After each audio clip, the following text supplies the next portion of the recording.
Power Quest, released in 1998 for the Game Boy Color courtesy of Sunsoft, is a fighting game thing of sorts where you have 5 toy robot models to choose from, and you control that robot in one-on-one battles against other toy robot models in fairly standard fighting game fare. And guess what, everybody? You could actually have quality fighting games on the Game Boy Color, and Power Quest is one of them.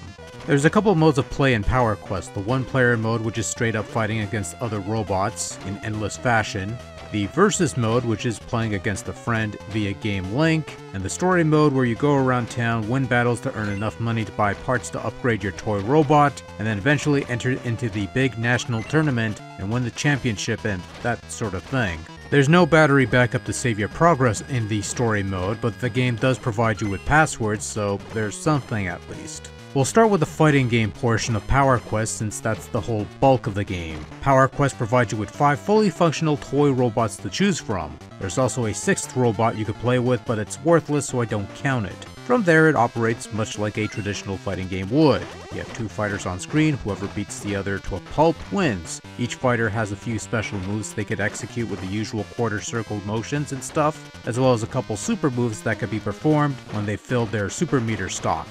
So it's a fairly basic fighting game setup, but it also works well within the confines of the Game Boy Color. You have 2 buttons for light and strong attacks, and both can be used interchangeably for special move inputs. The game speed is adequate, the special attacks are varied if not derivative from what's been done before, you can pull off some minor combos and stuff, control is pretty spot on and responsive, and it's a very functional little game as far as the mechanics of the fighting is concerned.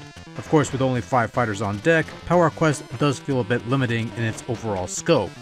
And so that's where the main story mode comes into play, where you go around the small overworld town and you challenge other kids at either the playground, the school, the castle, or the factory, all in an effort to gain money for parts to upgrade your model's abilities. The main story is prepping for the national tournament, but there are other challenges to deal with from rival gangs and mysterious folks as you progress onwards. These story points are triggered after completing a number of battles, meaning you'll be spending most of the time grinding for money in order to buy parts to upgrade your special moves, and perhaps even a couple additional bits that come at great cost.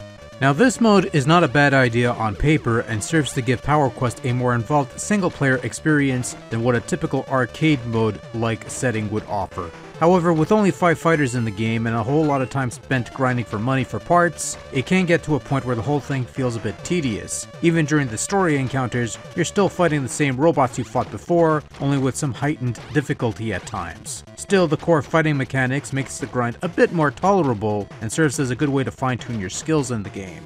While Power Quest again lacks battery backup, there is a password function, and it's functional. And I'll just leave it at that.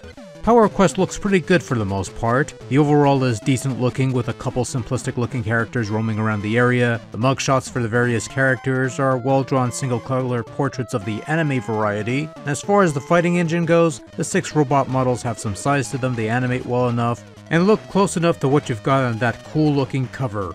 The backgrounds are pretty colorful and easy on the eyes, a fine looking Game Boy Color game.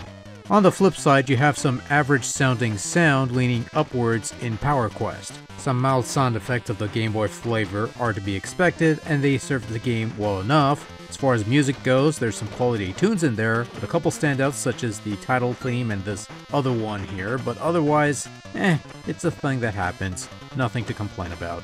Overall, Power Quest is a perfectly fine little fighting game hampered by a relatively small roster pool and a somewhat grinding exercise in the main story mode. Regardless, it's a fine example of someone whipping together a great fighting game for the Game Boy Color, and it's a fun game on top of all of that. All in all, a fine quality fighting game that I honestly wish they did more with, but as it is, a good fighter indeed.